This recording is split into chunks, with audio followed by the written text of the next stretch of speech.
Guess what, guys? What's that? What's that? No cold open today. Oh, Oh, shit. really? A warm open?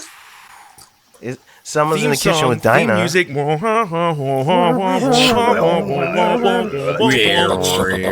should sing. Why do we the even pay that person to make a good song? Literally, we can fucking this is off going the to cuff. be what's going to be put at the end of the episode. Yeah.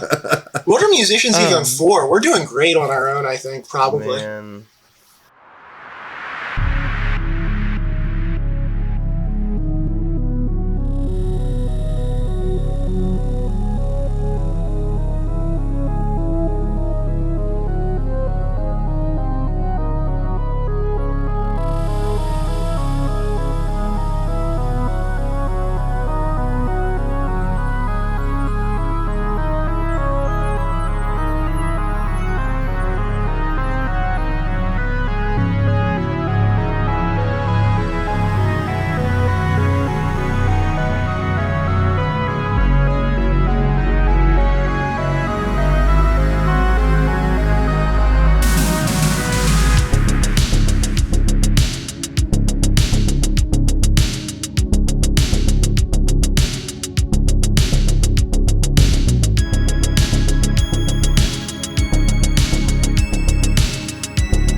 Carveth, you stand in the engine room of Duradera. In front of you is a number of robot guards aiding Bjorn, Janelle's research assistant, and Tess, having just betrayed your group, as well as her sister, Finn. Leo was with you, but he disappeared like a coward-ass bitch. As the robots begin to approach, albeit with a non-lethal approach, a figure charges in at lightning speed. It weaves back and forth between the robots without being so much as touched. The figure tackles Carveth and Finn, causing your vision to go black for just a moment. That moment passes, and into sight comes a beautiful liminal space. The walls are made up of mystifying, moving color. The room is bright, but not blinding. As your eyes adjust, you see the cloaked figure in front of you. They stand, tall and slender, and remove their hood. Sorry for all the dramatics, Carveth, but it's good to see you. Beeze? Is that you? Finn pipes up. Beeze? Who is that? The name of a person? This is Beeze. Beeze. This is Finn. Hi, I'm Beeze. Hi, Finn. Nice to meet you. Where are we? Can I just say the space, the liminal space that I picture Beeze? You know that movie where like it's like a hallway and like it's just this light that's constantly zhoo, zhoo. I don't know what fucking movie it's from. I'm just picturing just a void. I picture kind of like the Einstein-Rosen bridge from like the Thor movies. Yeah, just something except like you're not flying through it. You're just standing in a room like that. Yeah, of lights constantly going. Yeah, exactly. Except I picture it moving slower. Actually, no. You know what it looks like? It actually looks like in Avatar: The Last Airbender when Aang and Zuko are in that swirling fire of all the various colors. It looks more like that, but it doesn't look like fire. I only ever saw the live action. That wasn't in that. Yeah. Oh, yeah. Fair. Yeah. They didn't do that in the live action one. Yeah. The only issue with that one. But Beeze says, we're in sort of a liminal space between dimensions. It's kind of how I do the whole portal thing, but like, if I don't like choose a destination, I guess it's kind of like that. I get it's a little hard to explain. Beeze, also, I don't super understand. I just do it. You lost me at liminal space. I mean, this is insane. But and you lost me at Beeze. I mean, Yes. Just kidding. I'm Finn. How are you? And they shake hands. So, I mean, thank you. Actually, I'm sure you have. I'm sure you have a number of questions, but if you don't mind me asking, what the hell was going on back there? Well, You know, God. with the confrontation with robot police and all Well, that sort of thing. You see, well, Beeze, no, first of all, how did you find me? How did you find I was No, that's a fair question. You bitches owe me we're movies. we're in space. I guess we were in space. We were trying to you're- not you're- be in Oh, space. well, Still yeah, I technically guess- in space, if you really Well, want to get technical. like, yeah, I guess we're not in space. Well, at actually, this Kyle, moment. I don't We're think so in because I a think space. teleportation, We're in like, a space. he's in a different dimension. a space, like He's like in- not he's in not, Beeze not now. space like the royal space. He's inside of Beeze. He's Oh inside my God. Beeze. Oh, No, Oh no. no. Enter the Beaverse. Enter the hive. no, Beeze because says- we made it clear he's not full of bees. Tyler wouldn't lie to me about that. This No, is it's a also man just full a of bees. coincidence. It's spelled Tyler different. swore It's at spelled the first different. meeting of this man that he wouldn't be full of bees. No, it's called the hive, but it's spelled different. Bond would have nothing to do with this person because Bond is canonically scared of bugs. He is. B says, "You know what? That's fair. I guess this is a little more pressing since we're out of that situation.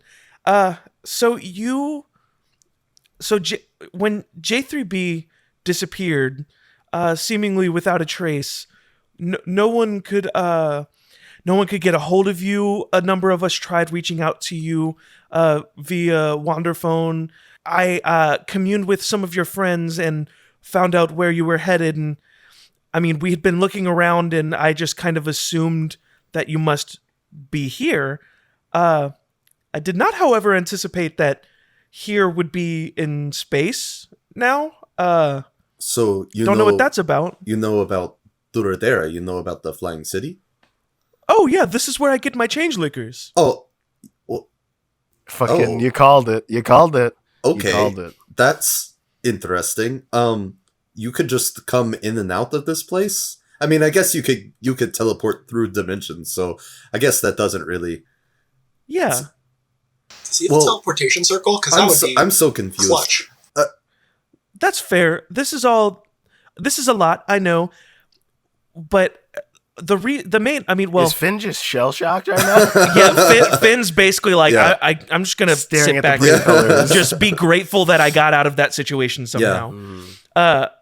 Beeze says, look, I'm glad I came when I did, because you clearly were a little in over your head there. But if I'm being honest, we need to find your brothers. I think it's time we have a talk. I got know- bored with Saddleondy real quick. Well, do you know what your brothers are up to right now? Are we? Well, I don't know. Alandi kind of lost his shit. He's kind of being a depressed little bitch. And Bon kind of went crazy, and he became like this crazy like vigilante, like blood moon person. He like lives in a sewer now. It's quite strange, but God, I don't know. It's just seeing you. It's like the first time I felt hope in a long time. Like, I get that a lot. oh well, yes. I picture if this was ever a movie, Beeze is Idris Elba. I'm just yes. Continue. Yes. So, Finn, I mean, Finn says. they're- So wait, Carveth, you. So how do you two know each other? I'm confused. Oh well, it's a long. No offense, Beeze. You don't. I mean, I don't know. Is this sort of like power normal or? I mean, he took us to like a Blockbuster one time, and we watched a bunch of A what? movies. Yeah, that's fair. Oh, you mean picture flippers? No, not the same thing. Not the same thing. Not- at okay. all. Beeze says, "Well, it is the same thing, but you know." Yeah, I'm just trying to somewhere sound smart. Barney's nose is bleeding. So here's the thing, Finn. So me and my brothers, we saved Beeze here in a den of tiny thieves a long time ago, and we kind of had a couple of run-ins since then, and we've become really good friends, and yeah, we can trust them. This is my friend, and this is somewhat normal. Yes. All right. Yeah, I'm on board. If Carveth gives his seal of approval, then I mean, I'm good with that. One little hiccup. I'm pretty sure we're now wanted by the government. I mean, I think government where you went. But I mean, it's fine. And Beeze kind of pipes up. You know what? Yeah, that's a good point. I think I have a solution. We need to find Bon and Alandi. But maybe given the circumstances, maybe we should get a little backup. And the rainbow walls begin to swirl, and all of the colors shift to earth tones. We see browns and blacks and tans as the room around you sort of fades into another room. And suddenly, the three of you are standing in Flavortown, the tavern in Thandor. Oh, shit. And waiting for you in this back room of Flavortown is Gareth and Pharrell. Oh. And you see both of them completely decked up in their adventuring gear, ready for action. What the fuck? I think Carveth just falls to the ground. Falls to his knees and just starts, sobbing uncontrollably. Because in the matter of, 5 minutes, he was in space. And then in a alternate, dimension. And then now he's back in Thandor. He just barfs. Well, he might from Vertigo because he was in a moving thing and now he's not. That's what I'm saying, man. Yeah. Straight up, you're Gareth and Pharrell is Finn in Thandor? Greet you. Yeah. What? Gareth and Pharrell greet you warmly, excited to see you. It is so good to see you guys. Pharrell kind of kneels down and puts a hand on your back and kind of rubs it and says, "It's good to see you, little buddy." Sadie, they're here. Can you bring in Sadie's here? Sadie walks in because Sadie works at the Flavortown. Don't forget when we left. Sadie walks in and she's like, "As I live and breathe, I need some Carveth. grits, please." Well, and she walks in with a platter with 3 bowls of grits. Oh my god! She walks in and she says, I was not expecting this. Where are the other two? Gareth, kind of a little somber, says, Where's Bon? They're still in space. We've got to go get them. But first, can I please have some of those grits? Space? That's that's going to be a fun story. I can't wait to hear that one. It's not the fun story. It is a story. It's not the fun one. Oh, please, grits now. and Sadie hands you a bowl of grits as well as and she greets Finn. Says, "Hi, I'm Sadie. Here's some grits." And Finn's like, I don't grits. I don't know.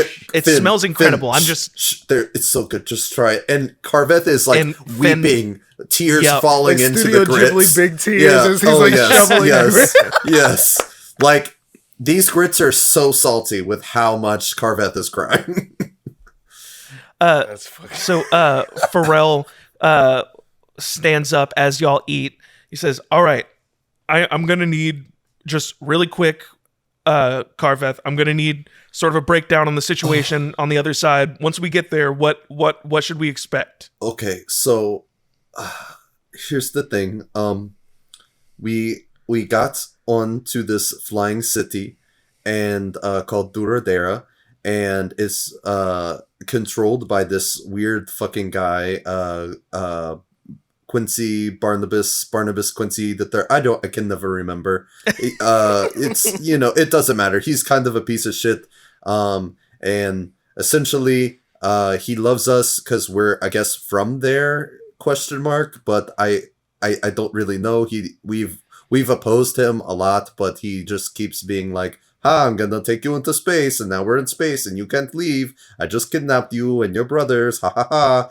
And yeah, so we're kind of on a weird, like, good terms, not good terms with the government, and there's a bunch of robots, and oh my god, I don't even know. And Carveth is still shoveling grits in his mouth. Sadie kind of chuckles and says, I miss that Carveth sense of humor. It's so good to have you back. I can't wait to see the other guys. Yes. Well, I guess we've got to go back and get them. Finn is just munching through the grits, and once she finishes, she kind of like sets the bowl down and sighs and is like, so I've got to ask a question. I know this might sound stupid. Where am I right now? Oh, I'm sorry. I don't mean to be dramatic, but I have never left my hometown. My hometown has left into space. I'm just feeling a little shell-shocked. I'm processing a lot of things. Can someone just give me a little breakdown? So we are back in yonder. We're on solid ground. We're no shit, huh? Yeah. Do you want to go look outside? I'm gonna be honest, it feels the same. Do you want to go look outside? Can we do that? Yeah. And she looks over at Beeze. Can we do that? Yeah. Yeah. Let's go outside, and I'll take Finn outside. We probably should head back soon. Yes, but just quickly, yeah. and then I'll like take Finn and like walk her outside. Mm-hmm. You walk outside of Flavortown, and she is overwhelmed by the wind and the sights and smells of. Honestly, it probably smells terrible. So it, like, compared to this little insular civilization, and she's overwhelmed as she sees various races of people and all sorts of things that she's so not used to, and she's overwhelmed, and tears well in her eyes as she just kind of struggles to take it all in. And she turns to you and says, let's get everything else taken care of. I don't think I can take all this right now. That's fair. We've been in like 5 different places in the matter of like 30 minutes. There's so much going on now. We should go get my brothers, because Let's go back into space. That's more familiar. That honestly, that's really sad. Let's stay drifting. Let's put a pin in that conversation. But yes, let's get back, and we'll walk back in. So, Beeze, how can you just do this like all the time? You could just get us anywhere. I know what you're wondering. Yes, I do not have the capability of bringing all of the people of Duradera through these portals. Okay. I can get a few people out, a handful, but it's going to take all of my energy to be able to do that alone. I can't handle a full city of people, but I think we should head back, and I'll be able to explain more once you're all together. I'm not trying to be overly cryptic. It's just it'll be easier with your brothers here. Okay. Well, how many can you take with back to Duradera? Gareth and Pharrell have already prepared, and they're ready to come with us, just as extra hands in case we get stopped, confronted, whatever we need to do. We need to get your brothers out of there. Yes.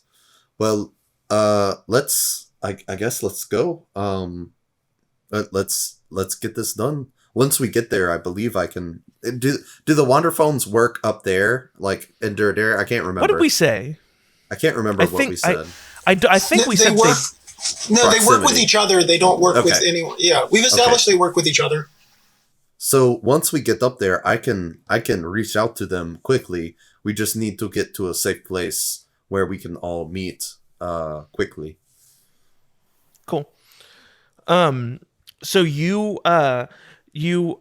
all prepare. You hand Sadie the bowls from the grits you just ate. I'm gonna take the third bowl of grits and just like take it with.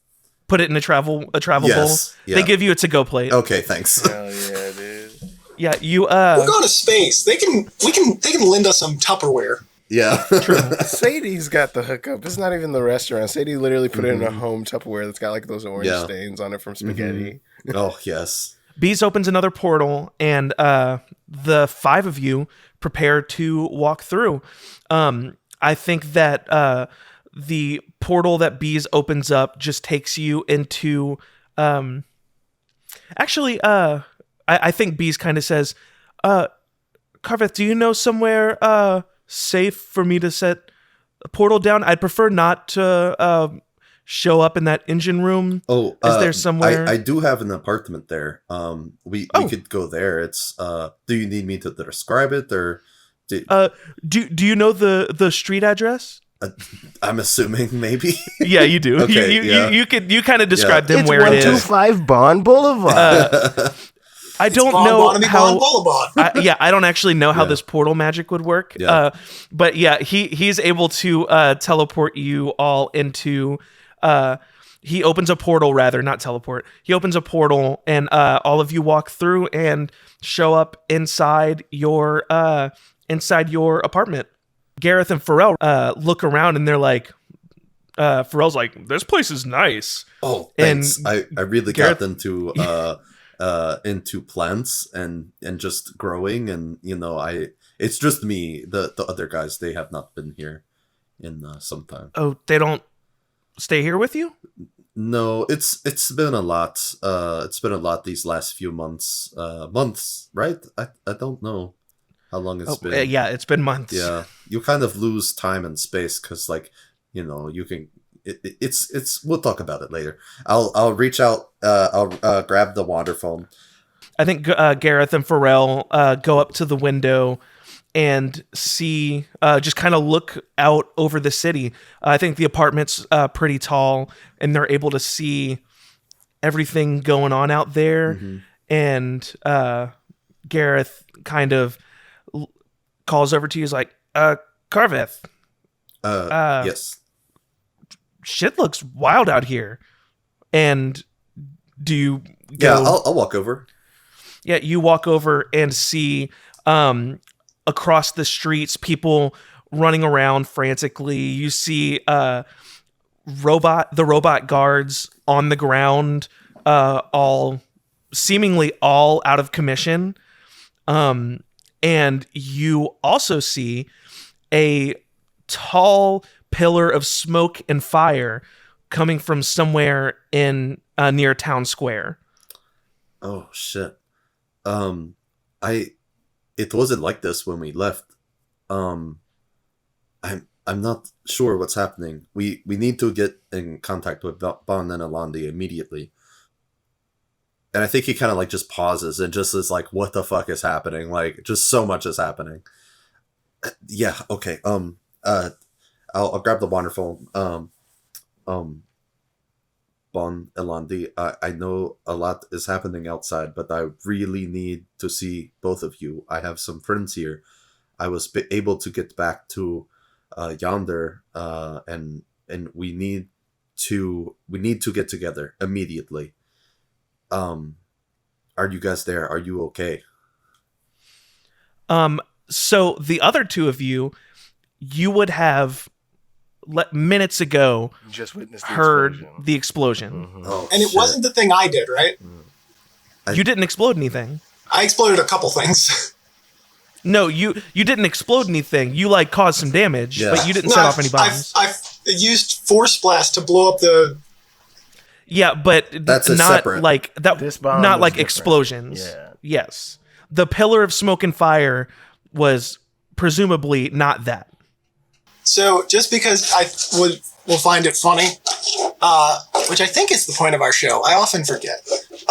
Fair. But whenever Carveth calls Alandi, he like hears himself like he called someone who's right next to him, and he looks, and across the street is Alandi like fully like dressed up nice, like skipping his step, just going, I'm walking on sunshine. Whoa! Destroyed the robots! Oh my God. You! Kicks a robot.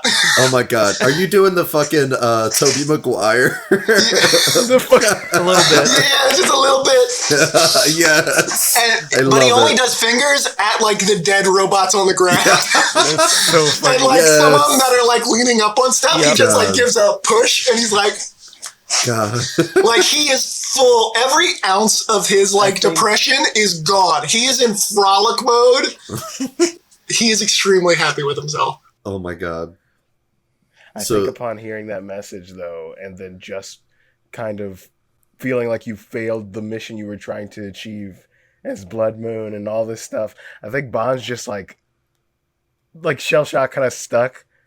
He said he went keep to in mind. Yeah, and keep in mind, you don't know who, like, or what. obviously, I know you don't know all the stuff I that. don't know the details. I just know what he said Yes. is that he went to Yonder, and I'm just reacting off of that as Bond. Like, Yeah. I think like bomb in hand, he's like looking at the situation and just kind of like wraps it in his cape and just sprints to the fucking sewer sanctum and is like getting out of the fucking costume and shit and like trying to fucking just get himself together real quick, not cleaning up or anything. Still definitely like the night on him. Like he still has the fucking makeup over his like mask part to kind of hide his eyes and shit. And he's just sprinting to the apartment. I think that's his whole goal at this point. Fuck whatever he was on right now. There's a way for us to get off. Let's figure out a plan. I'm done playing dress up for now. Are you going to do the same, Alandi? Alandi didn't, like, you heard that you were right next to him. Like, he fully didn't hear the message because he's like singing too loudly to himself. Gotcha. But he does, like, notice you, and it's Carveth, Beeze, and Finn, right? Wait, where are They're you? in the apartment. We're in the apartment. Where are you at? Oh, right. Yeah, they're not in the engine room. Well, right. Then I'll say I was coming to knock. No, because I just succeeded my mission, so it makes sense. Yeah. I was like at the door about to knock, and that's why you heard me. I see. And I was like doing a jingle to myself. I see. Gotcha. So, Alandi knocks on the door, and like right after you make that call, and then the door opens, and Alandi, unexpectedly, since you didn't really hear that message, you see in front of you Carveth, Finn, Beeze, Gareth, and Pharrell. My boy, Carveth! And he like runs up, like acting like nothing, like all the horrible back and forth basically just has not happened. Like fully frolics and like goes to give you a big hug and like lift you up, even though he's very weak. Like as a person. I think Carveth's just shell shocked. He gives you a kiss. He gives you a kiss right on the forehead, and he goes, I broke all the robots. They're all broken. Evil 3, my plan worked like a dream. Secret undercover mission. I should explain, huh? My depression was fake. I was just pretty sure I was going to die, and then I didn't. Also, I have cool ghost powers now, but that was a secret. But I broke all the robots and they're all broken, and I'm just so fucking pumped because now I get to stab that dude right through his fucking heart. Oh my god, it's gonna be great. Beeze kind of leans over and is like, "Hey, Alandi, I don't mean to interrupt." Oh, hey, Beeze. Wait, hey, Beeze. There's a lot more going on right now. Like that's all great. That sounds awesome. Hey, Beeze. And Gareth. Yeah. And Pharrell. How are you here? We're in space. That's a fair question. Once Bond gets here, I'll explain everything. Is it magic? Why do none of us know magic? It's Bond so useful. Kramer style, like half dressed, like his robes are around his waist, like cut to death because he's been doing his superhero shit. So he's like all hot, but he's also gross as fuck because traveled from a sewer and from an explosion. And he just looks around the room really crazed and like looks at Carveth and then he looks at Alandi with the biggest smile on his face to see his brother. And then he looks at everybody. He's like, what the fuck is going on? And you see Gareth with tears in his eyes, who runs to you to give you a hug and then smells you and backs off a little bit, but then hugs you anyway. I think, yeah, it's just an immediate embrace, like shocked, and then just most passionate kiss possible. Oh, yeah. How? What? There's so much has happened. You know what? Everybody and Carveth will go to shut the door, kind of like do all the locks and stuff, and like close the blinds. Like, Alandi, I know you're really happy right now. I need you to sit down. Everybody sit down. Everything he's doing, and walks up to Alandi and punches him right in his fucking mouth. Yes. roll for hit. Yes. Oh no, Alandi's not going to try to. That's a 16 plus, I think, 0. I don't have strength in it. You punch him right in his fucking face. Yeah. Hard as hell. Oh, that was so fair. Yeah, that was fair. By the way, that shit I said, I didn't mean any of it. I was really worried you'd get us killed. Specifically, I was worried you'd get yourself killed, so I just started saying the meanest shit I could think of, which is fair that you would punch me, but I did it to break all the robots. And if you look outside, that's a mission accomplished. That's a W on the Alandi train, and we're J3B. That's a W for J3B. I think after that kind of cathartic moment, he does look out the door and notice that there's no one, like no robots really patrolling or anything after that explosion. Whenever you come back, he's doing the wave with his hands. Just, ooh, Alandi is not useless. Didn't go to school, but figured out how to break a fucking robot on me. Just like, Kyle, did you say that Bon went to the explosion? huh? I thought he was. Did you say that Bon went to the explosion? Yeah, I thought he was near the explosion. I thought. I don't remember. Oh, when it happened, you were in your sewer sanctum. Oh, yeah, that's right. Yeah, that's right. Gotcha. Yeah, then I guess it's just like sewer debris and yuck.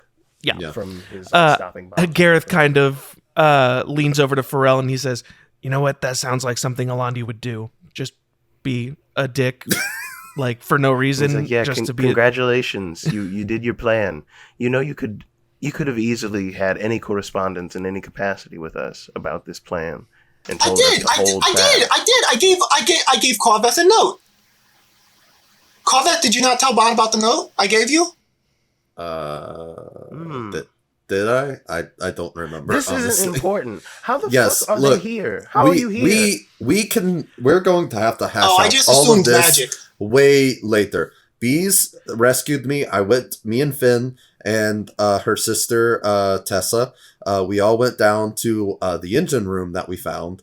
And we got betrayed by Finn's sister. That was really sad. I'm sorry, Finn. Finn, you have a sister? That's fantastic. I can't wait to meet her. Sibling betrayal. I wonder where I've heard that. Mine was fake betrayal. He's just like mean mugging Alandi. You know what? Fake betrayal is still betrayal. No, you're right. You're right. Thank you. Anyway, listen, I know how good I think that was Finn. Finn is like, no, yeah, like I'm sure it still hurts. I get, Bon. I feel like I feel your pain here. Mm-hmm. I'm sorry you don't get to have that moment I just had. My hand really stings. I'll get mine. Don't worry.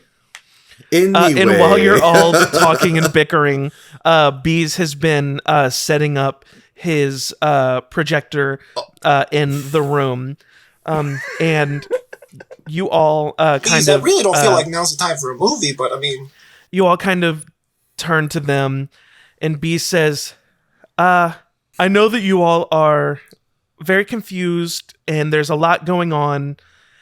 I will be right back. Just give me 2 seconds. Carveth, why don't you pass out the refreshments and I'll be right back. The grits. Okay, yeah. I'll hand it to Bon first. I'll hand the grits to Bon. Bon also takes out his alchemy jug and fills it with sweet tea. Oh yeah. God, yes. Beeze forms a portal and walks through it and disappears. I think after that he's just glued to Gareth. Like we see holding his hand all the time. I completely forgot we have a friend with interdimensional powers. I don't know why we didn't. None of us thought to talk to the interdimensional. We couldn't really really contact Yonder.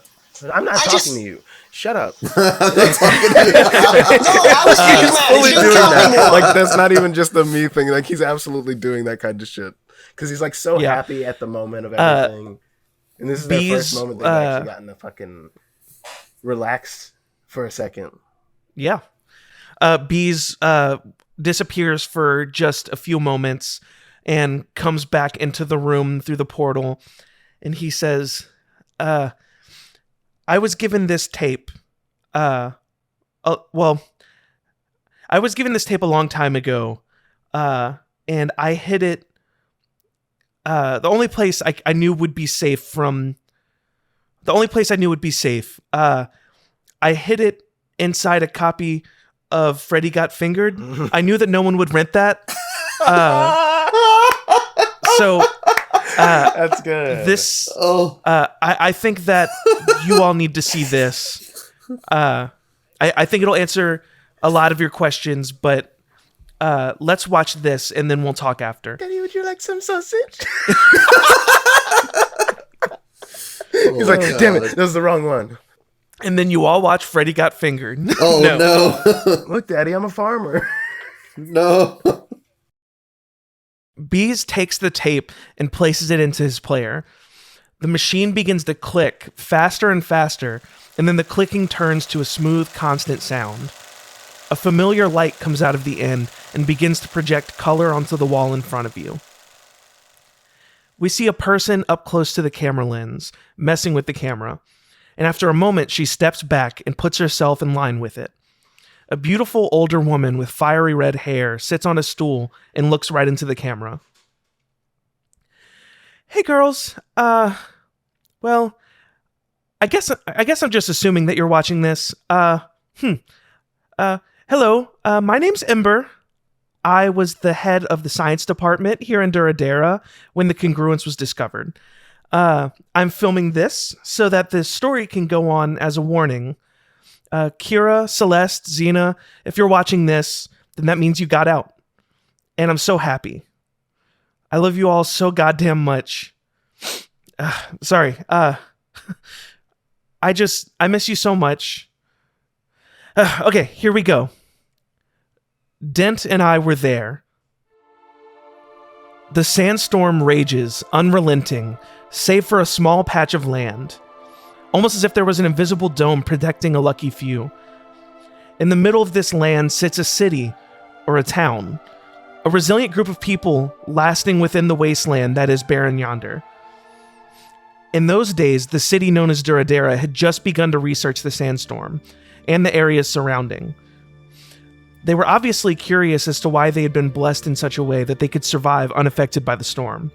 Barnabas Quincy II commissioned a team of researchers to attempt to figure out why things are this way. This team would be led by two of the president's most trusted advisors. Ember and Dent were their names. After much research, an incredibly strong source of power was sensed beneath the ground in the center of the protected area, so an excavation was ordered. What would become an immense quarry was constructed in the middle of the city. The people of Duradera, or the Lasting as they called themselves, dug this quarry for months on end without finding anything. That source of power, however, never waned, and morale never faded. When they found the congruence, there was much cheering. Ember and Dent were there to greet the workers with much pride as they pulled this blue crystalline orb from the ground. The people of Duradera could never have known just what this artifact would do for them. The city entered into a new, unprecedented technological renaissance. The congruence amplified power, be it magical or otherwise. The city quickly was able to harness things like electricity. They were able to create sustainable sources of water and food. It was incredible. It was unknown, however, just why the congruence kept the sandstorm at bay. The researchers kept plugging away at it, while the various departments all began to discuss how the artifact could be used to assist them. Perhaps it could be used to create new roads, perhaps new medicine. Not all things that come with great power, however, are good. Some questioned if the congruence could be used for defense. What sort of weapon could such a thing create? These questions loomed heavy over the heads of Ember and those around her. In this time, Ember would spend lots of time with Dent and Barnabas. The three of them worked together as part of the main team, deciding how to use their newfound power, and they would all grow quite close. While the first few months with the congruence were a time of flourishing, things would not remain this way forever. Dent and Barnabas began to relish the power at their hands. The two began spending a lot of time together at this point. Ember could see a sneaky darkness casting a shadow over them, and she began to get worried that her friends were beginning to be corrupted by the power in front of them. It is around this time that Barnabas Quincy II passed mysteriously in the night, leaving the presidency to his son, Barnabas Quincy III. The Quincy's were always a very secretive family. In fact, Ember didn't even know Barnabas had a son, let alone one of age to accept the presidency. Barnabas Quincy III took over, and he and Dent grew even closer than his father before him. Ember told her husband Theo of her worries about this new friendship.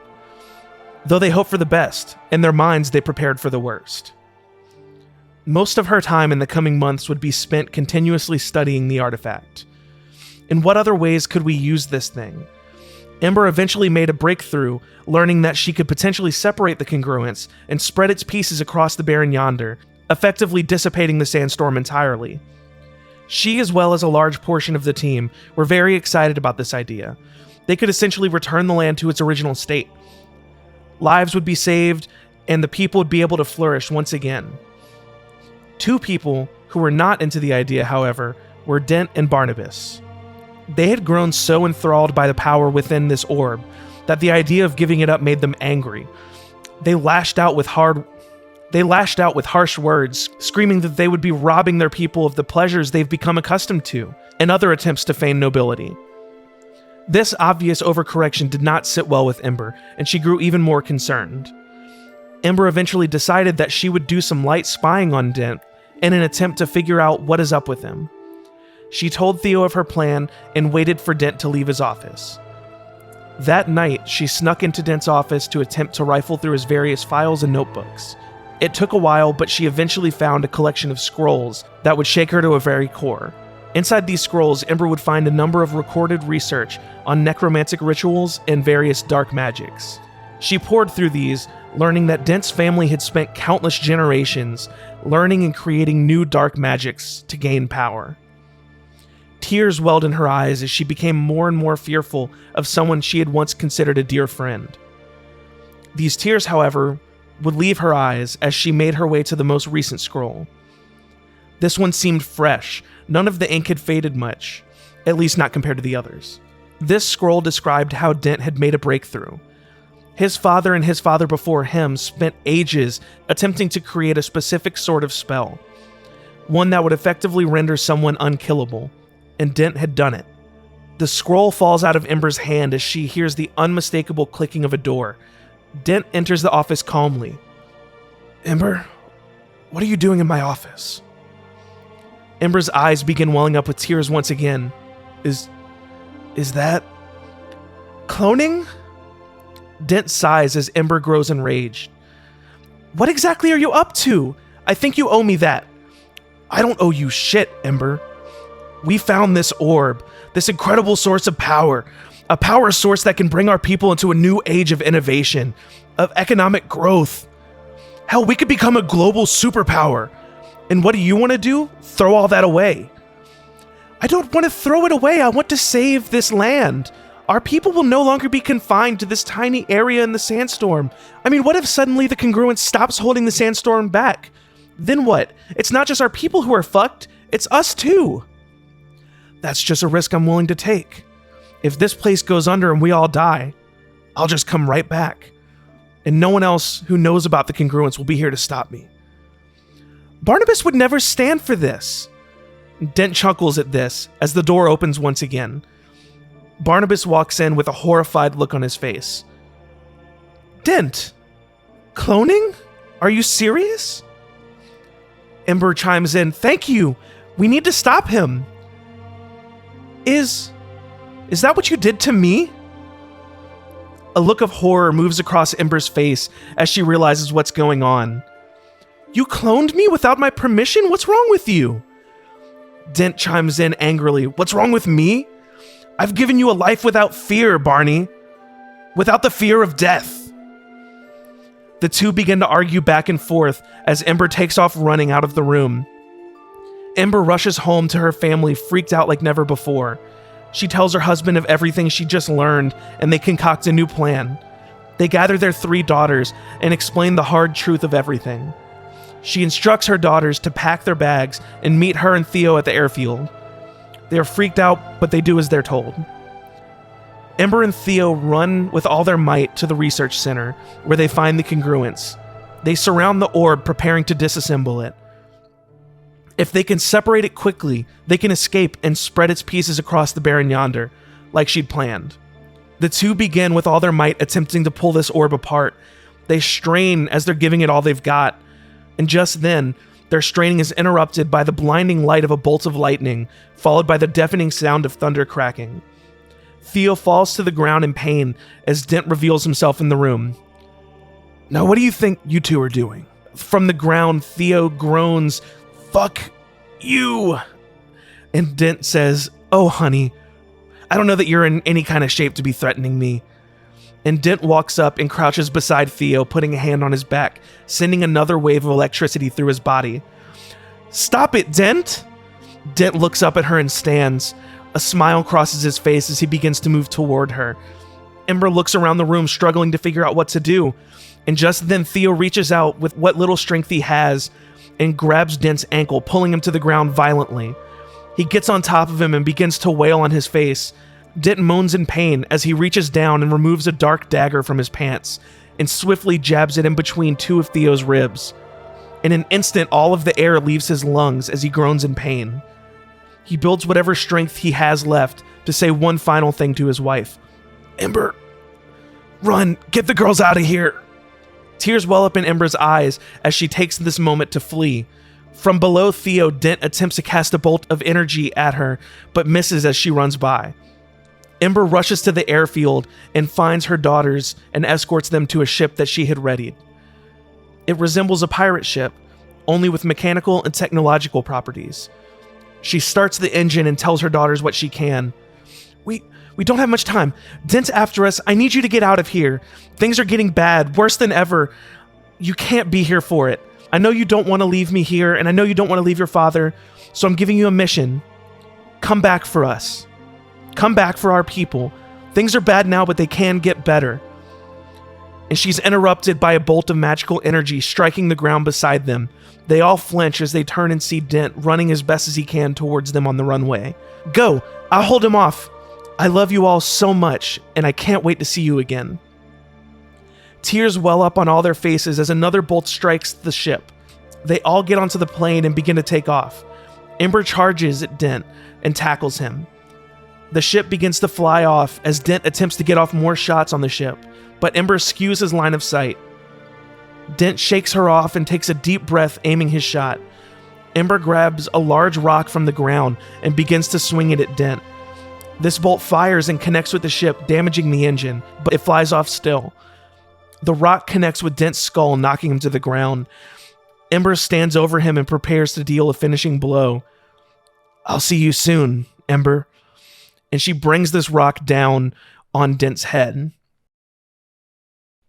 We cut back to Ember sitting in front of the camera, talking to it, and we see tears falling down her face. So that's what happened. I stayed back in Duradera and did what I had to make sure that our people were safe. I'm not proud of what I've done here. But hopefully Beeze will find this and bring it to you so that you can know of what's gone on here. I love you. And the screen goes black. Beeze knew our grandma. Our grandmama. That was our grandma and our grandpa. Our real grandma and Beeze kind of stands up and says, "I know that this is a lot to take in. I guess I'm open for questions." Alandi throws his box at where the screen his box of change liquors at where the screen was and goes, So my fucking bomb that I planted on the fucking dickhead isn't even gonna kill him? No. Who the fuck is dead?" Yeah, I that was also why I raised my hand. Can we do what Grandma did to Dent and do that to him? Because we can't leave here and leave these people under his guy. No, Dent's fine. Because he's got clones. What? So, like, Dent died, and then there's just a new Dent. Sanctum, we find his clones, and we fuck him up real nice with this. And he pulls the bomb that's wrapped in his cape. Whoa, what the put that shit away. Oh, my God. Oh, sorry. Sorry. God, and he looks at Gareth. Gareth. Carveth just gets in between the bomb and his plants. I need you to know real fast. Not a bad person. Not a terrible person. This person grew a tree through my dad's fucking skull. They deserve every bit of what's inside of this. Oh, what? You heard me right. A tree through my father's skull. No, it's through his whole body. That's not better. That's not a correction. This is the only thing I'll probably be agreeing with him on at present moment. Oh, yeah. I'm still real pissed at him. It's great, Change Liquor. Give me another one. Give me another one. And he just snatches it out of your hand. So, Beeze, how did you know our grandmother? Yeah, are you from here? No, maybe I don't actually. Are you from here? This Wait, is no. gonna. Let me rephrase what he said. Are you from here? And he starts pointing up at like space. Like, are you from here? So this is where things get complicated. I don't really know. As far as I know, I sort of kind of just came into existence at some point, or came into sentience. What's your first memory? I woke up in Duradera, like with these people. Are you?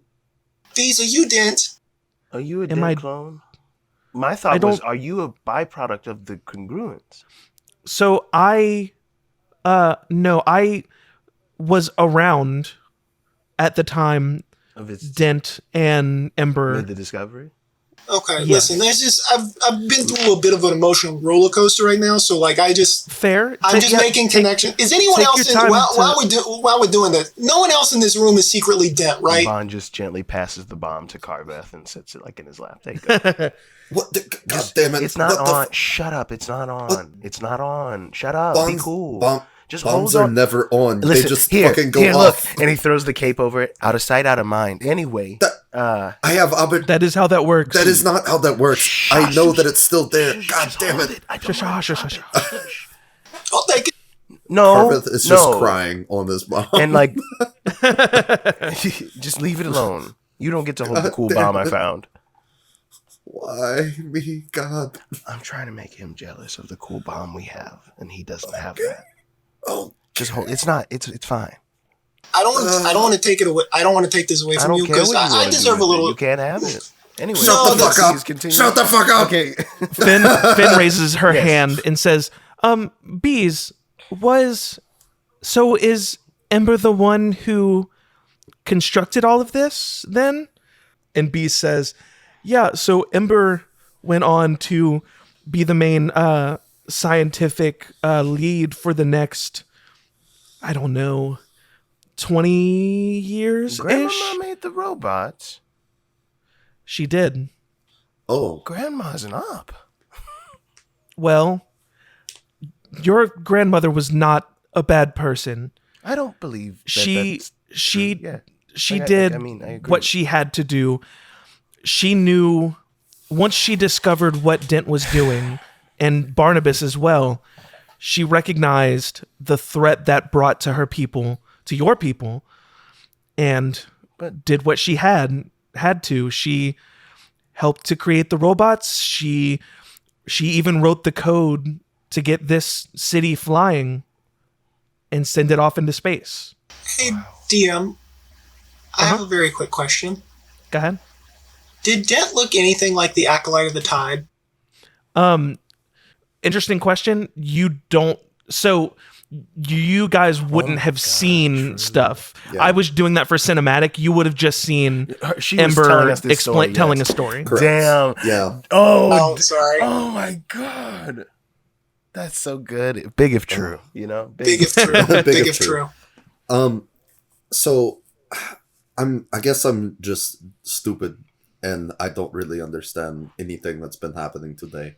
I mean, I've been in like 4 different places. Grandma got our moms. You've been through a lot. Listen, no. I'm looking at it right. Is our grandmother still alive? Like, No, she passed. She passed. Oh man, a good. At this point, I'm not sure. 20-ish years. I'm not sure. They didn't ghost in the shell her or anything. Like put her in a robot she lived to make a clone. Well, she lived to old age. She wasn't killed or anything. We keep she getting lived more to be old. family and losing them immediately. Does Bonnie know he's a clone? Currently? Yes, I think he found out. He found out in the thing we just heard. Well, this is a different Barney, presumably, because this was years ago. That was Barney. That was Barnabas Quincy the third. No, I know. I mean a different Barney clone since then, because a lot of time has passed. No, I see what you're saying. Because that Barney was the age Barney is now in the past before our grandmother died of old age. Oh, well, you don't know that he was the same age then as he is now. Yeah. Right.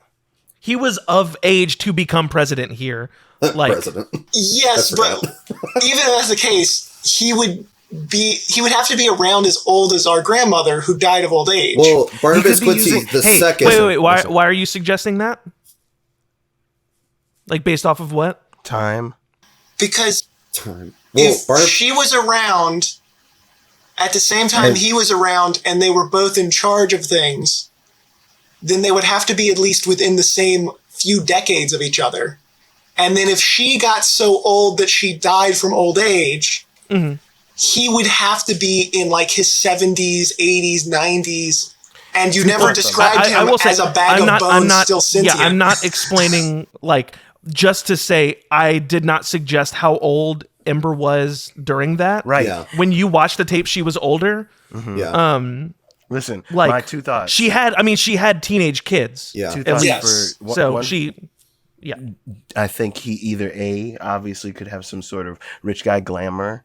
You can't be opposed to that, and maybe taking out the robots and technology shit. Maybe we're gonna go in there and find some dusty old Palpatine looking motherfucker who's like the real Bonnie, like something really gross, or they just got stuck on the loop of the third clone, and so you are right, but he's got to keep the ball rolling. And you have no idea whether or not Barney, in his current state, knows he's a clone, knows of cloning. You have no idea. I'll just be straightforward. I think, so we're definitely going to kill Barney. I don't think Barney knows he's a clone, because, like, I feel like I'm pretty good at telling if people are lying. And it seemed like he thought the information he was telling us was true. And so the only way that makes sense is if he doesn't know that he's not the original Barney the third. That might not be the case. Like, I don't know. I'm still going to kill him, to be clear. Like, because this clone Barney is the one that I have a problem with.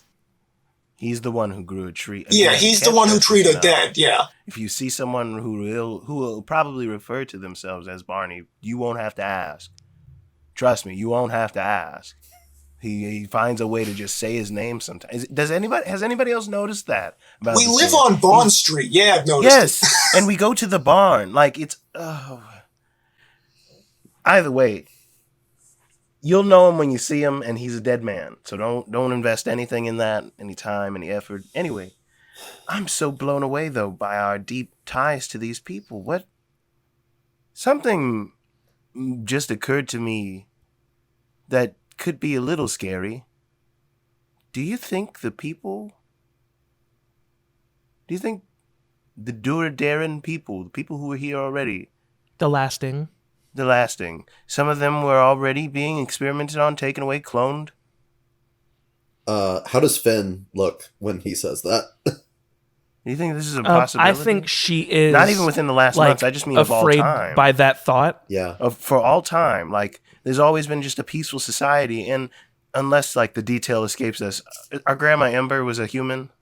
Yeah, they're all humans, I'm sure. Yeah, so that's what I'm saying. Like, what are the odds of an all-human town? You know, like, something about that feels like there could be some secret dark cloning happening. Carveth is gonna grab Finn's hand and just, like, I'm sorry, and tightly. I'm not trying to scare you, Finn. I feel like things could just be diabolical, and this dome thing makes it like the perfect petri dish to continue those dark arts in the vacuum of space. Finn, do you, like, feel clony?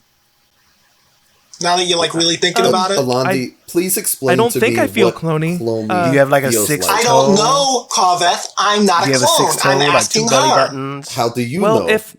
if we want to, because I don't feel like a clone. What it's like to feel cloney, there is one person we know's a clone.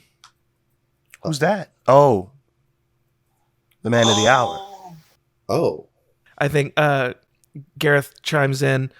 And according to Alandi, sounds like his guard is out of commission. You guys want to go? You guys want to go kill a president?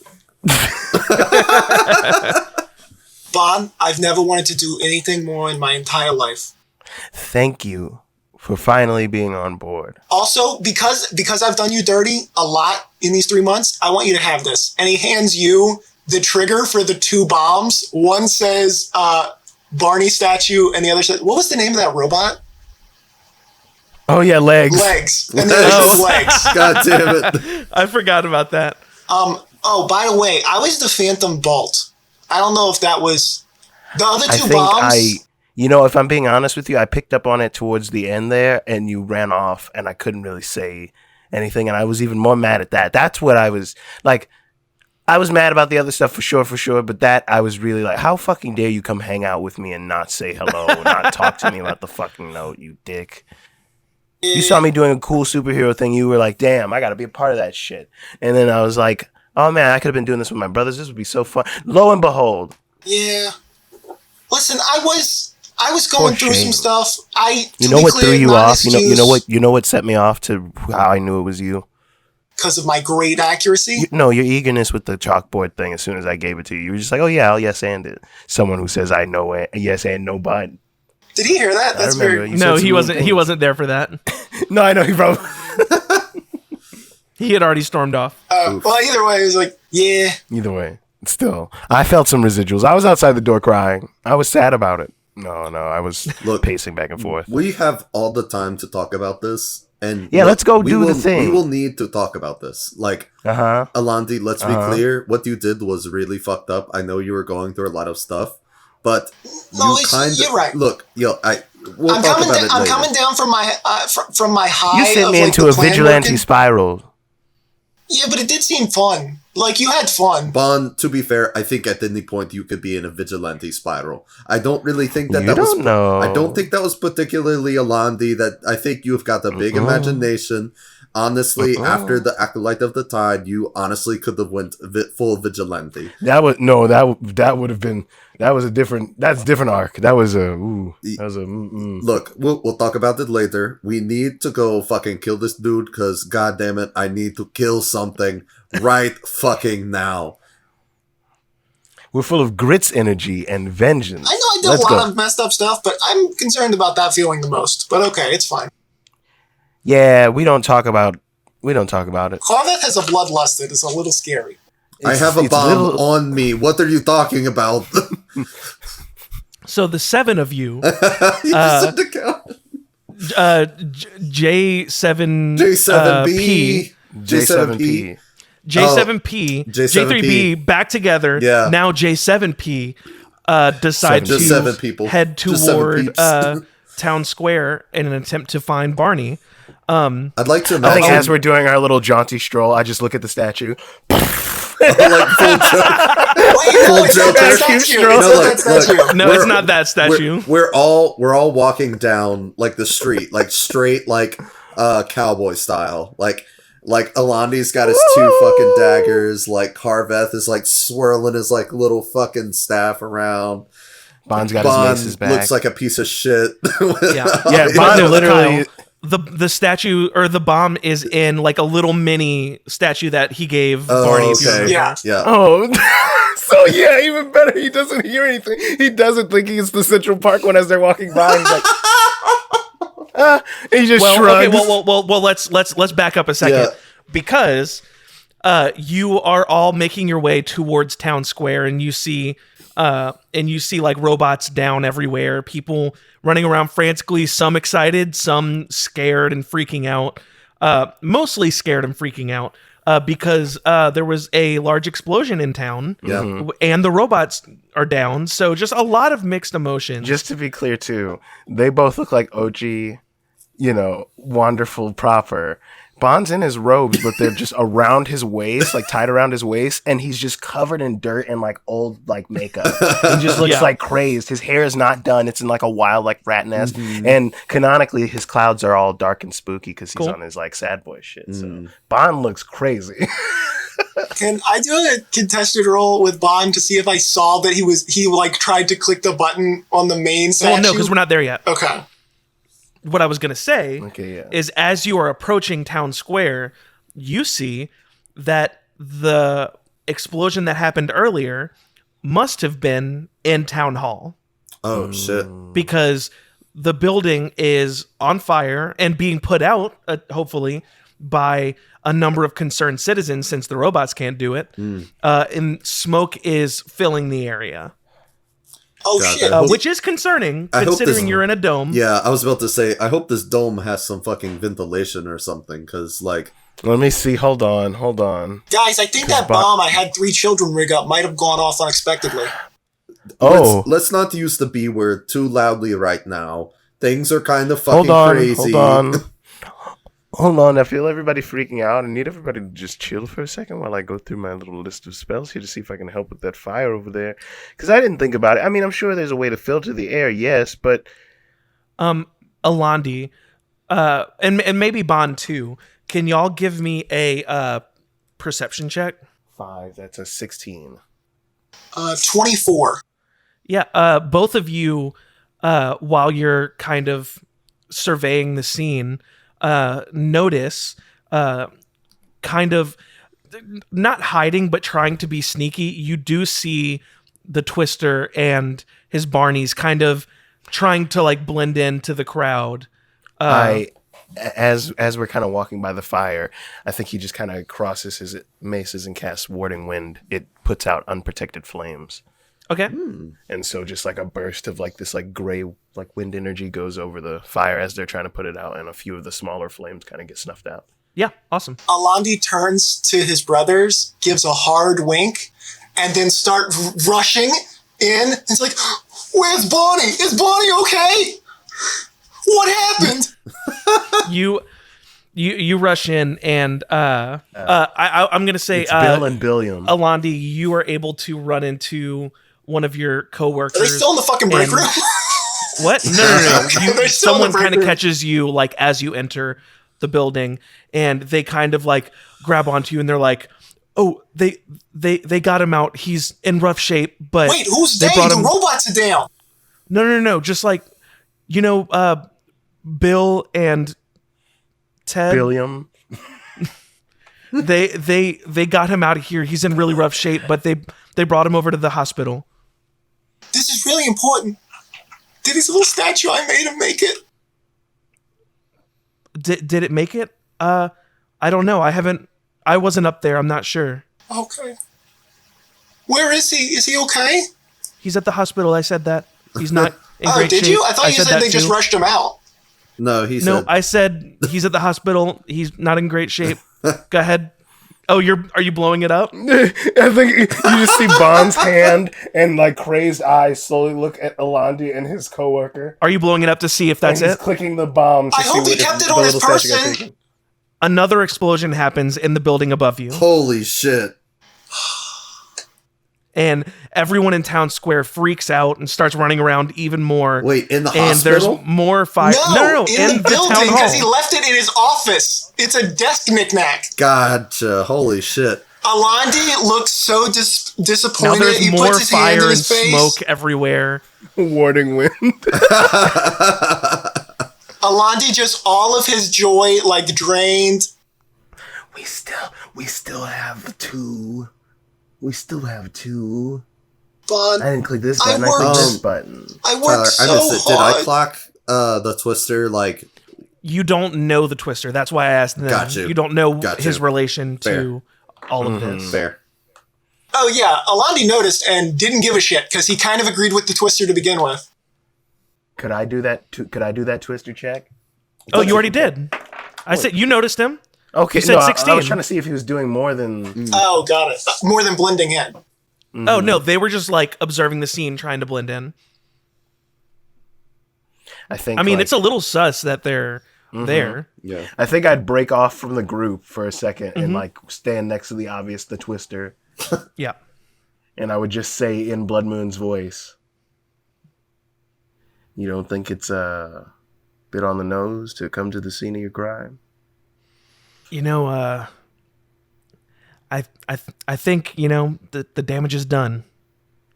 Why not come watch the show? You know he got out. Yeah. Well, that sucks. Well, maybe make yourself useful and your little twisters and help with the relief effort. And he just walks away. He kind of turns to his Barneys. He's like, you know what? That's a good point. Why don't you guys go help? And beautiful. I love it. And I just give him a solemn nod as I continue back to the group. Whenever he comes back approaching, Alani's going to go, listen, I know I'm in hot water or whatever, but I don't know if you can high road him. You literally just blew up my bomb that I put in the same building. I know what I'm doing. But hey, here's the difference between me and this guy who's going to probably be here if we don't fucking find where Barnabas is. Because you know he's not in a normal hospital, right? At least he can make a difference. At least he can help out. They don't know he did this. We're going home after we kill him. I'm not going to upturn these people's lives and leave them to figure it out without trying to help. Just please don't blow up legs. I worked really hard to get that installed. I'm really upset about the desk knick-knack thing. I wish you would have asked where it was. You did, and they were like, I don't know about it. And I was like, we can find out. Click. I worked. I gave him. You weren't there for it. I gave him such a good speech. Listen. I said I was gonna run with. Listen, you made me and your younger brother so fucking upset at you. I had to convince I'll ruin him whatever to do an goddamn. election. Hey, listen to you. Shut up. I'll ruin whatever goddamn plans you've got. All right. We still have one unfucked with bomb. I got a plan for it. You tell me when. I'll shove it up his ass. It's in a robot, so I don't know how that. No, not that guy. No, I'm talking about. And he's like the one Bond has. Yeah, it's wrapped in a cape that Carveth has. Yeah, I'm not gonna just whip that out now, but like, we got some plans. I think Pharrell chimes in. What are we doing? What's the plan? What we've got to get to this hospital, but I don't think he's in the same hospital as anybody else who got caught up in this. You can't convince me that that's the case. Actually, if we can make a detour to the garage, because we can hook up this bomb to the now empty slot on the button on the remote. Guys, I need 3 small children I taught how to do bomb, or who figured out how to do explosives. You check on your children to make sure they're okay. Guys, I taught children how to do explosives and demolition. Guys, shut the fuck up. I need both of you to look me in the eyes right fucking now. I don't want to kill Barney with a bomb. I could give a shit. I could not give less of a shit about any sort of bomb bullshit. We're going to kill this dude with our own fucking hands. Let's go find him. I don't want to make any detours. He grew a tree through our dad. No, why can't I blow him up? Finn chimes in. I will say, I'm going to have to agree with Carveth. Causing more explosions and fires feels like unnecessary potential damage to our people. Look, and I know you guys are upset. No, definitely don't do that. That'll hurt the boys. The legs is in the garage. Don't do that. Okay. Jesus Christ. Okay, Bond, give me the bomb. Give me the trigger. I feel like I shouldn't have given him the bomb. I did. Give me the trigger. He like pulls it away. He like hands it to you and pulls it away, and then he's just like, I'm just messing with you. Yeah, you couldn't even pull it away. Carveth is so fast. He just grabs that shit I'll from do you. A contested dex. All right, we'll do contested on you. dex. Let's go. All right. Was just a straight dex roll? Yeah, 12. Oh my god, 7. Fuck you. You bitch. Hold on. He's just holding it over his head. I have an idea. Both of you make wisdom throws, please. Wisdom throws? Oh my god. Wisdom saving throws? That's a natural 20. Wisdom save. Nat 20 for Bond. 19. You guys notice the really cool rock slams on the ground in front of you? Fool me once. Shame on you. Shame on you. Fool. I really thought that would work. Look, twice. Carveth just snatches the goddamn fucking like trigger. What are we doing? Picks What are we doing? Picks up the oh my god, what are we doing? Gives it to gives the rock back to fucking Alandi. Sure. Let's go find. And let's kill him with our own goddamn hands. Okay, that's fine, but I still want to do the remote bomb and also make sure the boys are okay and get legs away from the boys. If you're wanting to protect these people. If you want to protect these people and get them back home safely, let's not do any more fucking bombs. Oh, I see. You know what? I see the miscommunication. That's not a priority to me. I'm just worried about killing Bonnie. Alandi, fuck you. Did I not make that clear? Bon, we're going... Everyone, let's go find... Alandi, you worked with that guy, right? Can you find out at what hospital they took him? Sure. As far as y'all know, there's one hospital. Okay, let's I'll fucking outside, start there. maybe? Let's start there. All right, we make our way to the goddamn hospital. Yeah. So you all, J7P makes their way to Barnabas General. Can we just because I all find this amusing? On the way, Alandi is going to try to call the boys and have them talk him through programming the button to go to the new bomb, but I imagine it's a back and forth like a child explaining a DirecTV remote to an old man. Oh my God. Because Alandi has no idea. Yeah, they can talk you through that. All right, so I hold it for 5 seconds, and then when I hear a beep, that's bad, or is that good? If you hear the beep, then you're good. Okay. No, Scron. No, you can talk to him later. He's in the middle. Oh, that's very good. Are two robots okay? Legs and arms? Yeah, they're good. Could you send them to the general hospital? Because yeah. Why? they're still working, right? Yeah. Well, mostly just because I gave Bond the bomb trigger, and I'm just not confident in his ability not to accidentally blow up our garage. So you want to send him to a hospital? That's a fair point, actually. Why don't you guys just take the day off? Okay. Oh, wait. Do you guys have weapons still? You should hand them out to strangers on the street. Oh my God. Okay, yeah, we'll go pass the weapons out. Hell yes. What the fuck? There's no robot guard they need to fight anymore, but sure. Listen, just in case I get back up. Oh my You all God. get to the hospital. I think you just hear Bon in the back. And that's how I became the terror of the night. When the sun sets, the moon rises. Blood moon. And he just looks really fucking crazy explaining all this to Gareth. The blood moon rises. Gareth finds it hauntingly sexy. Oh my God. You know, we'll handle this later. Oh, by the way, before we go into the hospital, anyone want caffeine pills? Oh no, the addiction to the caffeine pills was real. That I wasn't faking. They're super good. They're super helpful. Before you all walk in, Beeze kind of stops you. Y'all have already walked in and see everybody going crazy, and you see there is some people working at reception, but they are super busy. It honestly kind of reminds you of when y'all were at that the medical tents outside of, like, remember where the silver-faced man, after the breadcrumb, exactly. And before you walk up to reception, Finn kind of stops and says, I've got an idea. Why don't Alandi, these people probably know you've been working with Barnabas. Yeah, you want a caffeine pill? Will probably... No, I'm good. Okay. They'll probably be more receptive to your questions than the rest of us. Oh, yeah, okay. All right, you guys hang back. Wink. And then he does the same thing again where he rushes to the desk and he's, where's Bonnie? Is he okay? What room is he in? I need to see him. 24 on deception. 24?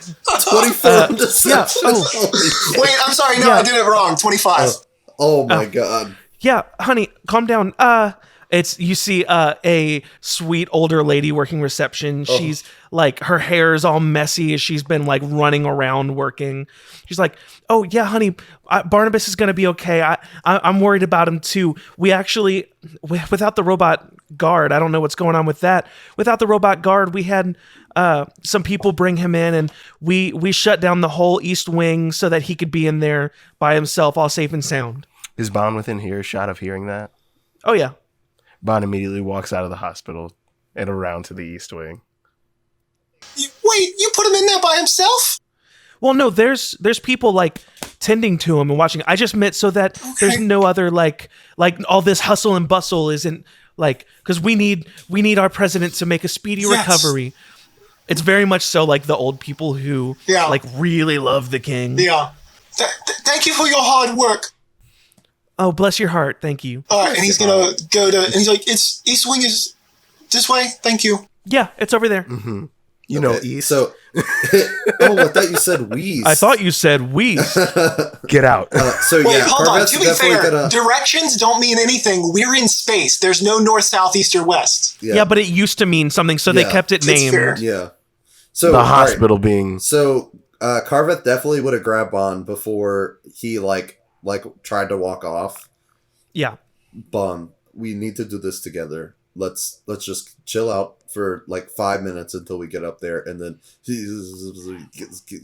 why would we go through the halls where people would be posted to look out for? I don't know. We're not doing that. We're gonna get up there.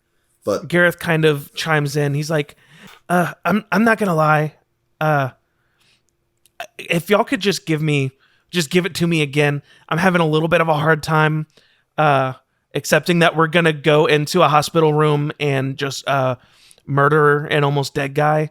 I know y'all said some stuff. Just give it to me again. I got to hear it again. Okay. Yeah. So for my conscience. So when we got here, we learned that our adopted father was murdered, and Barney grew a tree through his skull. Through his whole corpse. Yeah. Okay. Yeah, that was good enough. All right, let's go. Thank you. So my thought is, even if you're coming or not, if we know where he is, why not go outside of the place they would obviously be looking? Hospitals don't have just a back door into every patient's room, but they do have windows. But we don't have to. I was invited. I was given directions. True. Also, remember, no robot guards. Yeah, I can just walk in. I'm just gonna walk in. Yeah. So before he does that, I'm actually gonna go ahead and cast Pass Without a Trace on us. If I can find my key points. That's fair. Alandi is not sneaking. Yes. Well, at least fair. At least the option exists. Yeah. The option does that give you advantage? No, it gives you a +10 to stealth. Oh, well, then I will also give us Blessing of the Trickster, and we all have advantage on stealth. Oh, shit. Okay. Well, so I'm definitely stealthing. Yeah. We can do it. He doesn't have to. We are the ones who are hiding. So I just look back at the other 7 folks, or however many, and I'm just like... I think that the rest of them are kind of hanging back, like keeping an eyesight, like in case shit goes down, but they... are letting y'all, this is your mission. Okay, great, good. Yeah. They're there to make sure if shit goes down that they can help. It's 12. Oh. And what was the dice he gave me? Oh. What is it, Matt? +10. Sorry. +10? Oh, boy, that's great. I actually really like that. 26. 16. 35.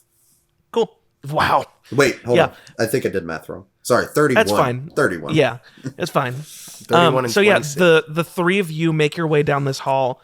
And just like the receptionist said, there's the hustle and bustle dies down as you enter into the east wing of this hospital. But you do see you don't know exactly which room he's in, but you do only see one room, like with any sort of noise coming from it. There's a couple nurses around walking up and down the hallway, and they've only gone into one room from what you can see. So you can assume he's in this one room. Are y'all just walking right in? Alandi's going to rush in, panicked. You rush in and see a badly bloodied and charred Barnabas. they have him hooked up to some machines. It appears like he's alive. And you do see there are 2 nurses or doctors in here working on him, kind of reading his charts and doing those sorts of things. Is he conscious? No. Okay. He's going to rush and he's going to grab the closest doctor and just be like, Doc, is he going to be okay? Is Bonnie going to make it? Yeah, he'll probably... I think he's going to pull through. 17. Who let you back here? With my 26 stealth, would I be able to slip in while he's distracting the doctor? I'm not doing anything violent, I promise. I'm going to say yes for now. Mm-hmm. You're going to be in a small room with only for sure. 3 or 4 people in it, so you have a moment, and you stink. So you've got like a moment to do something. I want to put a hand on his ankle and cast Cure Wounds. On Barnabas's? Yes. Okay. Can you read to me Cure Wounds again? I certainly can in just a second. I just want to know what all the verbiage is and everything. I'm going to do it at first level because it's fine. Carveth's also going to get into the room, but he's definitely going to be like in like the shadows if there are any. A creature you touch regains 1d8 plus your spellcasting ability modifier. I feel like you guys are forgetting the size of a patient room. Yeah. Well, Carveth, you can disappear into shadows, right? Yeah, I can. So you could disappear like under the bed. Yeah. That's so good. He like I literally, I can teleport under the bed if I wanted to. Yeah. He gets 1 plus 4. So 1 plus 4? 5. I will say that is just enough to bring him to some form of consciousness. And as he opens his eyes, he just sees disheveled Bond smiling over him. I haven't said a word. I think he struggles to speak. You just hear... Save your strength. He just whispers, save your strength. Alandi, I need you to, if you're going to try to continue distracting this doctor, you're going to need to do something to draw their attention. And mind you, there's another doctor in this room. Wait, would I have noticed, I would have seen Bond be doing this? Yeah, I wasn't hiding the fact that I was casting Cure Wounds. You see my typical, like a glow or something. If Bond's intention was to get in unseen, I think he would have been able to sneak past even you with the 24. No, it was 26. Or 26. Well, that's why I was like kind of asking like... But I'm saying you can hear groaning from Barnabas if you want to... I'm just saying, because both doctors are going to notice in 1 second. I don't know. I don't think Alandi would know what Bond's game was. Fair. So hearing... I think he straight up says out loud, like after he's woken up, I've cast a light Cure Wounds on him. He's regained some consciousness. Barney's awake! I think both nurses or doctors turn around and like, oh my God, Barnabas is awake. Mm-hmm. Thank you. Of course. What's up, Alandi? Alandi rolled a nat 20 on his deception to go to Barnabas and just be like, you're okay. I was so worried about you. Honestly, I might have even given you advantage on that. You've done such a good job. It's just Barnabas, full tears. Bond hasn't taken his eyes off of Barnabas. To him. He's been speaking. Barnabas hears that Bond casted Cure Wounds on him because you just said that, and then he sees and he's convinced by Alandi's excitedness, and he kind of groans. He's like, "Oh, thank you, boys. Bond, does this mean I've earned your acceptance, forgiveness, rather?" Barney, of course. Just, we'll talk more later. Just rest. Yes, thank you. Fuck it, I'll do another one. You do another Cure Wounds? Mm-hmm. Damn. He's going to need a lot of health for when I beat the living dog shit out of him. I figured that's what he was doing. I wasn't sure if you were going to immediately kill him or not. That's 6 now to his health as I give him another, just like a gentle but kind of on the burns pat on the shoulder, just like there but I'm healing him as it hurts.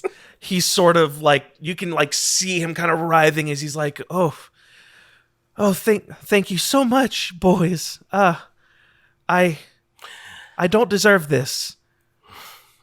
I am so appreciative. There's someone I'm sorry, there's so much going on. There was a bomb explosion. The robot stopped working. Do you know someone calling themselves Beeze here. Says they knew Ember. Does any of that mean anything to you? And Alandi wants to read his reaction. Yeah, I'm an insight check from under the bed with Deckard's insight. Mm-hmm. You can't see him. Yeah, that's fair. Alandi is right in his face, looking into his eyes. Yeah. Because he's holding him like a lost lover. I got no advantage or anything because he is also very injured and disoriented. Yeah, I got 10 plus 5, 15. Can I get one? Nope. I can You're hear under him. the bed. I can hear him. Well, yeah, but he hasn't made any noise yet. He's gonna go. He's gonna say my something. secrets. That's what he said. He might. I'm waiting to see what they roll. I got a 15. 15. Do I get advantage for my perfect lie? No. How dare you? Told us no. 7. 7. Oh man. Bond. Okay. Because I've been staring him down even as I'm talking to the nurses. You say this, and Barnabas kind of looks down as if he's pondering, and he just kind of gets a little like woozy and lost while he's thinking. And Bond, you don't super buy it. You don't know exactly that like he's trying to trick you or anything like that. But I think as I kind of pick up on not quite buying it, I would like to put a hand underneath the blanket on his calf and cast Inflict Wounds. Oh shit! All right. I will say, Kyle, I am not tracking his health. No, that's fine. In this situation, I'm doing these all at level 1. You know. I'm doing little baby hits to him, and I've healed him a little bit. So let's see. That's. Oh no. Even at level 1, I'm scared that this might. Yeah, no, that says what that says. It's 3d10. Oh my god.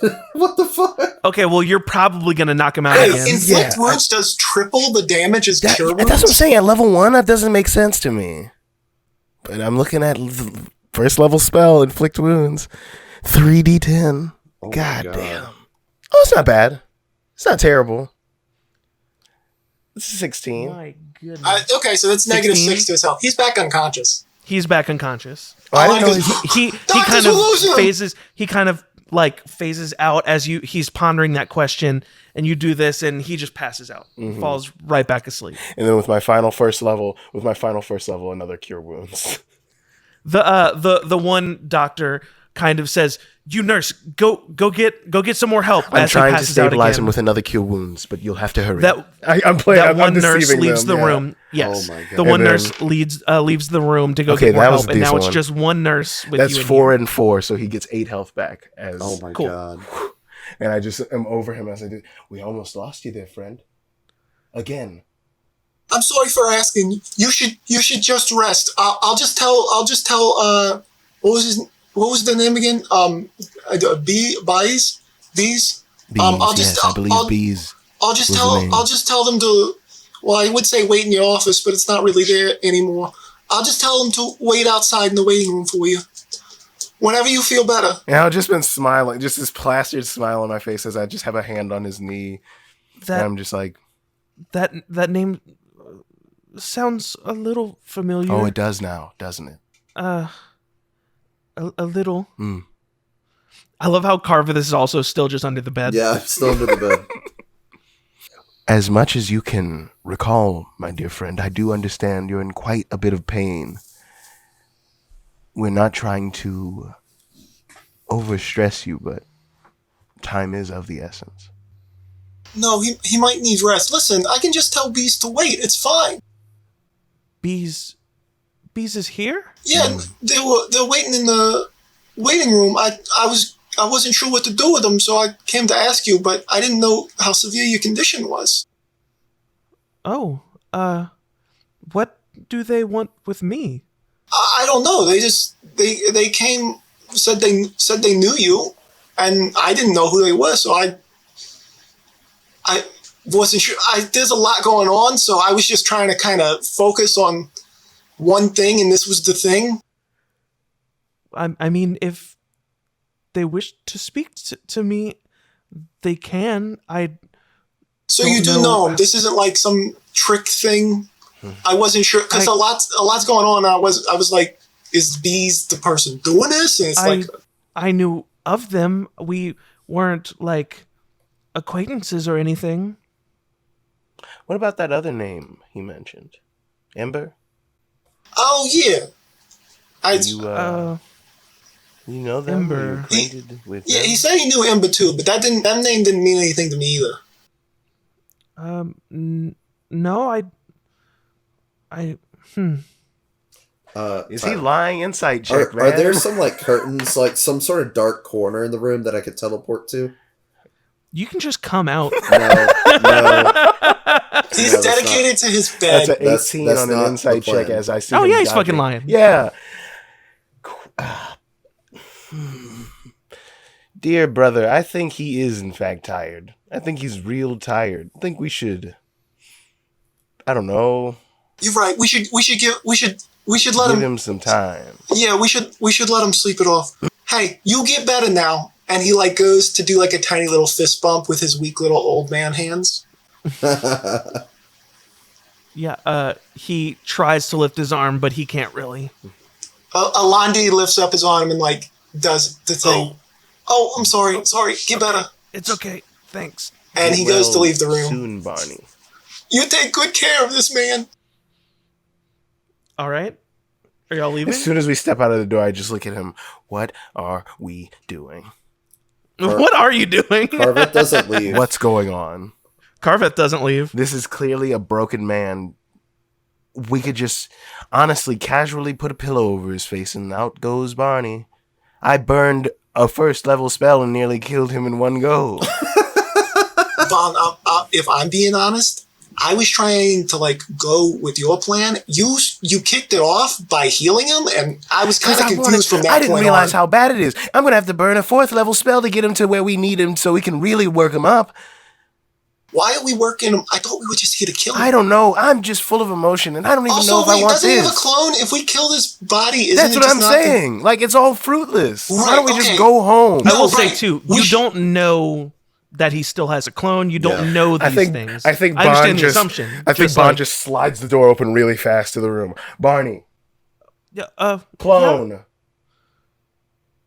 Clone? Are you a clone? What's a clone? You be straight with me. I don't. Is this like whatever? Is this a regular Tuesday for you? Are you just going to transfer your consciousness into another body? I don't think so.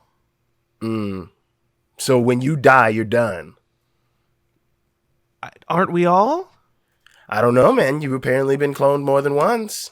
I'm going to cut the crap with you, Barney. We know a whole lot about your past and how this isn't your first go around the sun. This is, in fact, your second go around. And you found out the hard way by our grandmother, Ember. And by extension, this other dude named, I forget the name, not Beeze, but the Dent. Yes. I think you see like a visible shiver go down his body when he hears that name. So I'm going to be frank with you. And nurse, you can stay here if you want. I would suggest you leave now. And he just turns back as he pulls up a chair and sits backwards, cool guy style, and kind of puts his elbows on the back of it. You got 2 options here. Talk shit or get hit.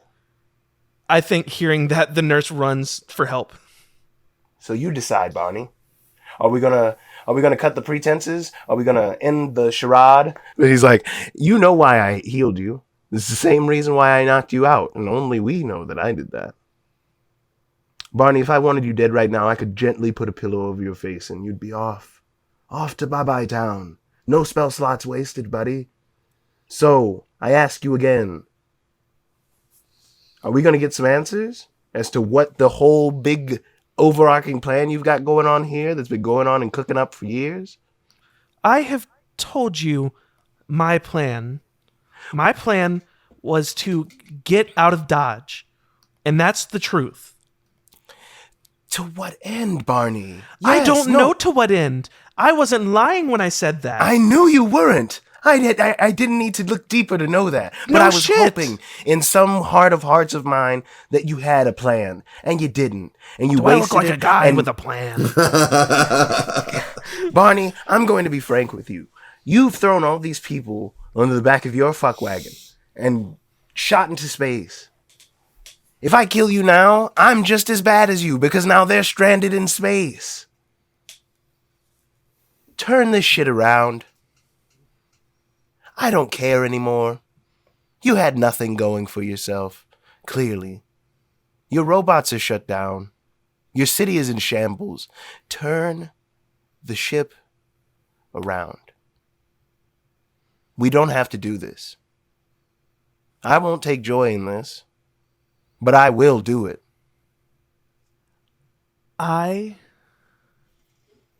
If you say you can't. don't know how, even better. Even better.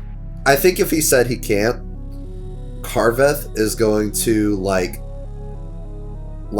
appear like basically like just like the boogeyman from under his bed. Exactly. With like full thaumaturgy, like my eyes are just flaming red, and I just pull out my knife and just stab him straight in the heart.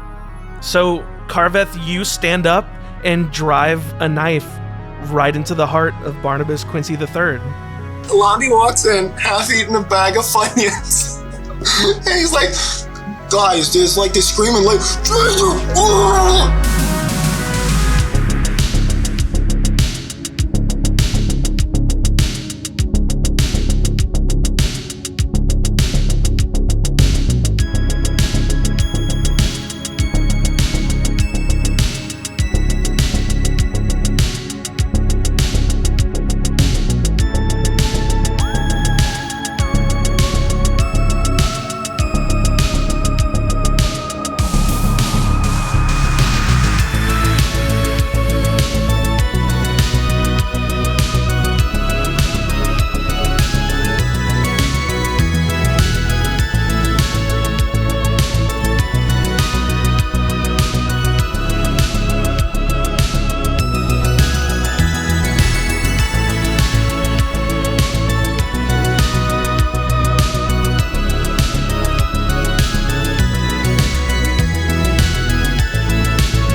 The nacho fries have been on the menu for fucking months now.